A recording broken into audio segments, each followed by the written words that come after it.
നിന്റെ ഫ്രണ്ടാണ് അവളെങ്കിൽ അവൾ അത് ആദ്യമേ എന്നോട് പറയണമായിരുന്നു. എന്നെ പ്രോത്സാഹിപ്പിക്കാൻ പാടുണ്ടോ ആ വഞ്ചകി?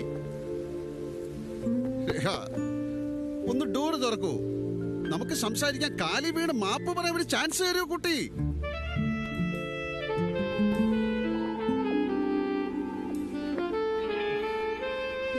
എനിക്ക് ആകെ ഒരു വല്ലായ്മ. ബാത്റൂമിൽ പോണ ആ ഡോർ തുറക്കൂ പ്ലീസ്. ശരി, എനിക്ക് എന്റെ ഡ്രസ് എടുക്കണം. എനിക്ക് എന്റെ ഡ്രസ് എടുക്കണം. അതൊക്കെ പെട്ടിയിലാക്കി കാറിന്റെ ബൂട്ടിൽ വെച്ചിട്ടുണ്ട്.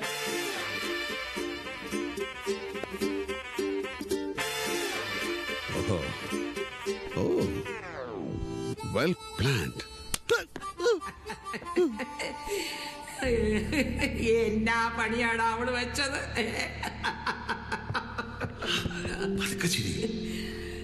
അയൽവക്കത്തുള്ളവർ കേൾക്കും. അയൽവക്കത്തെ തമിഴിനിപ്പോ നല്ല ഉറക്കമായിരിക്കും. കൊച്ചിനാളിൽ അവന്റെ അമ്മയുണ്ടാക്കുന്ന പുളിസാദം ആയിരിക്കും അവനിപ്പോ സ്വപ്നം കണ്ടു നുണയുന്നത്. അവൻ എന്തെങ്കിലും സ്വപ്നം കണ്ടു നുണയായിട്ട്? ഒരുത്തിന്റെ ജീവിതം കോഞ്ഞാട്ടായ കഥ കേൾക്കുമ്പോഴാണ് ഇങ്ങനെ അലറിച്ചിരിക്കുന്നത്. നീ ഫോണിൽ കൂടെ ശൃംഗരിച്ചവളാരാ? നിന്റെ കെട്ടിയോടെ ഫ്രണ്ടാ? കാണാൻ കൊള്ളാവോ? ഓ, ശബ്ദത്തെ വീണുപോയതല്ലയോ? തുടക്കത്തിലെ ഈ കേസ് കെട്ടായിരുന്നു അറിഞ്ഞായിരുന്നെങ്കിൽ അപ്പോഴേ സ്കൂട്ടായനെ. ആ, ഒരുത്തന്റെ ജീവിതം തുലയ്ക്കാൻ ഒരു പെണ്ണ് തുനിഞ്ഞിറങ്ങിയാ അത് നടക്കും. മോശമല്ലാത്തൊരു ചീത്തപ്പേര് എനിക്കുണ്ടെന്ന് രേഖയ്ക്കും അറിയാം. പേരുദോഷത്തിന്റെ കാര്യത്തിൽ നീ റിച്ചാന്നാ നാട്ടി സംസാരം. അമ്മച്ചി, നിങ്ങൾ എന്റെ കൂടാണോ അതോ നാട്ടുകാരുടെ കൂടാണോ? നിന്റെ കൂടാ. പിന്നെ എടാ, പൊറുക്കാനുള്ള മനസ്സാ കാര്യം. അതുണ്ടെങ്കിൽ അത് രണ്ടുപേർക്ക് ഉണ്ടെങ്കിൽ മാത്രം നടത്തിക്കൊണ്ടു പോകാവുന്ന ബിസിനസ്സാ ഈ ദാമ്പത്യം. എടാ, നിനക്കറിയാവോ എന്റെ പുള്ളിക്കാരനും പറ്റിയ ഒരബദ്ധം? ഞാൻ അന്ന് എൻ്റെ ഇളയ ചെറുക്കൻ ജോമോനെ പ്രസവിച്ച് കിടക്കുന്ന ടൈമാ.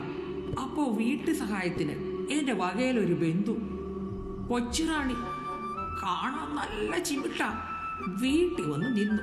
വെറും നിപ്പല്ല, കൂട്ടത്തെ തുണി എളി കുത്തി അവളങ്ങ് ഭരണം തുടങ്ങി. ഒരു ദിവസം കുളിക്കാനായിട്ട് ചാച്ചൻ കുളിമുറിയിലോട്ട് കയറിയപ്പോ ഒരു തുട എണ്ണയും കൊണ്ട് അവള് പിന്നാലെ. പാപ്പച്ചായോ, തലയിൽ എണ്ണ വെക്കണ്ടായോ എന്നും പറഞ്ഞു.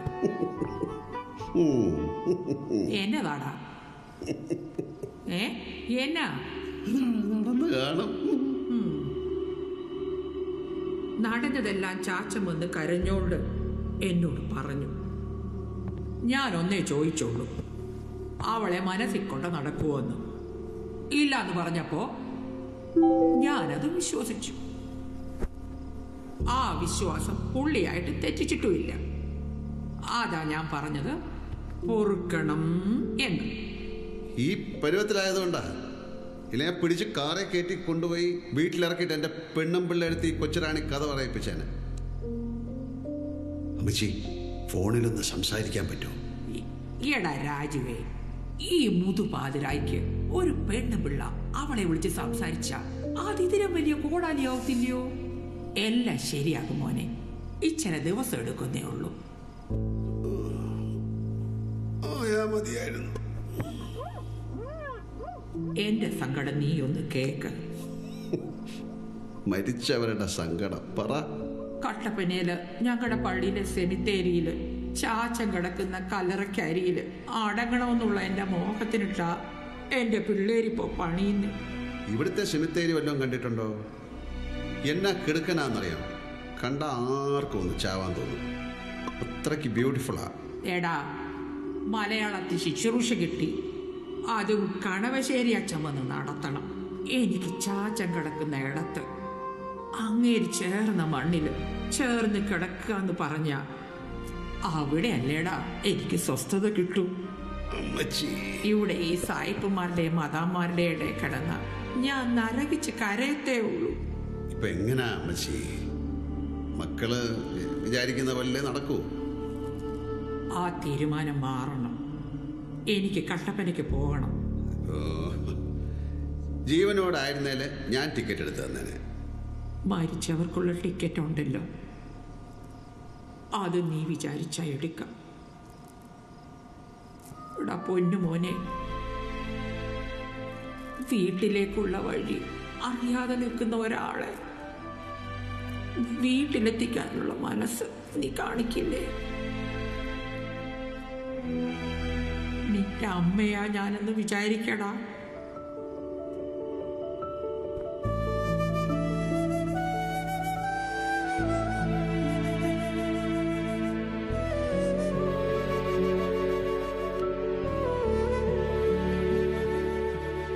ആരോട് അമ്മച്ചി ഞാൻ പറയാ? ഒരു നല്ല ബിസിനസ് ഓഫർ കിട്ടിയ സന്തോഷത്തിൽ നിൽക്കുന്ന ലോപ്പസിനോടോ, അല്ലെ ഈ ചടങ്ങ് കളറാക്കി അടിച്ചു പൊളിക്കാൻ നിൽക്കുന്ന അമ്മച്ചിയുടെ മക്കളോടോ?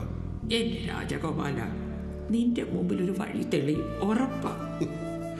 സ്വന്തം ഭാര്യയും പാബ്ലോയും നരോദയും കൂടെ ചേർന്ന് വീട്ടിൽ നിന്ന് അടിച്ചു പുറത്താക്കിയ ഈ അനാഥ ജന്മത്തിനോടാണ് അമ്മച്ചി ഈ സഹായം ചോദിക്കണ. എന്റെ കാര്യത്തിൽ നീ കൂടെ നിൽക്കുകയാണ്, പാറേപ്പള്ളിയാണ് സത്യം. നിന്റെ കാര്യത്തിലും നടപടിയാകും. എങ്ങനെ? ഒരു വഴി പറ, ഒരു വഴി പറ, ഒരു വഴി പറ, ഒരു വഴി പറ. നീ എങ്ങനെയും പോയി അവളുടെ മുന്നിൽ മുട്ടുകാലിൽ നിന്ന് കൈകൂപ്പണം. മുട്ടുകാലിൽ നിന്ന് കൈകൂപ്പി, എന്നിട്ട് വലിയ വായില് ഒരു കരച്ചില്.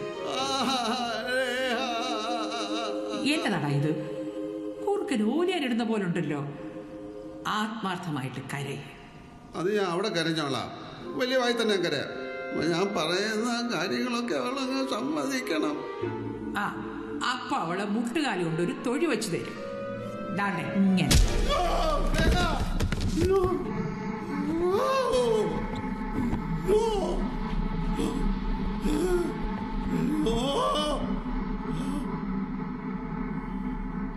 ആരാ നിങ്ങൾ എന്തോന്ന് കാണിക്കുന്നത്? പൊടിയാനാ? നീ എപ്പോ വന്നടാ? ഞാൻ ഇപ്പൊ വന്നു.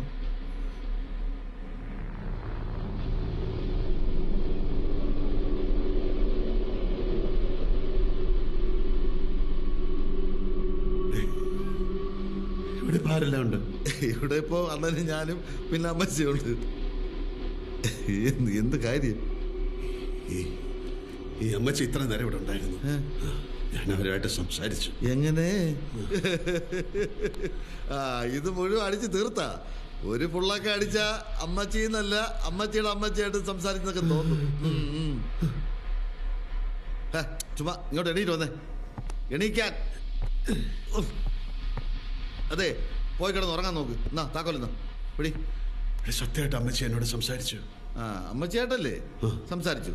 ഞാൻ വിശ്വസിച്ചു. അപ്പൊ എല്ലാം പറഞ്ഞവല്ല കേട്ടാ. ഇവിടെ കൊച്ചു പെമ്പിളേര് സംസാരിക്കുന്നില്ല, അപ്പോഴാണ് അമ്മച്ചി സംസാരിച്ചത്. അയ്യോ.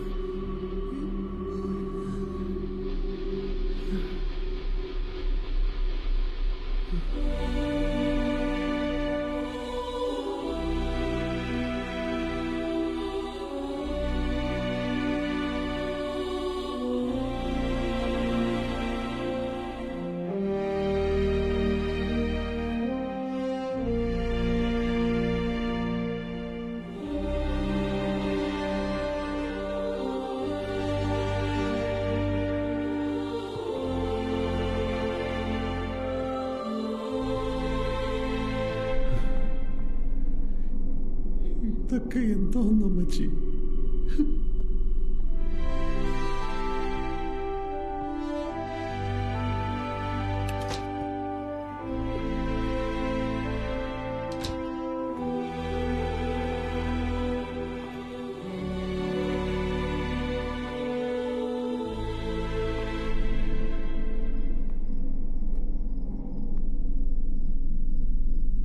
എന്റെ കാര്യത്തിൽ നീ കൂടെ നിൽക്കുകയാണ്, പാറേപ്പള്ളിയാണ് സത്യം. നിന്റെ കാര്യത്തിൽ നടപടിയാകും.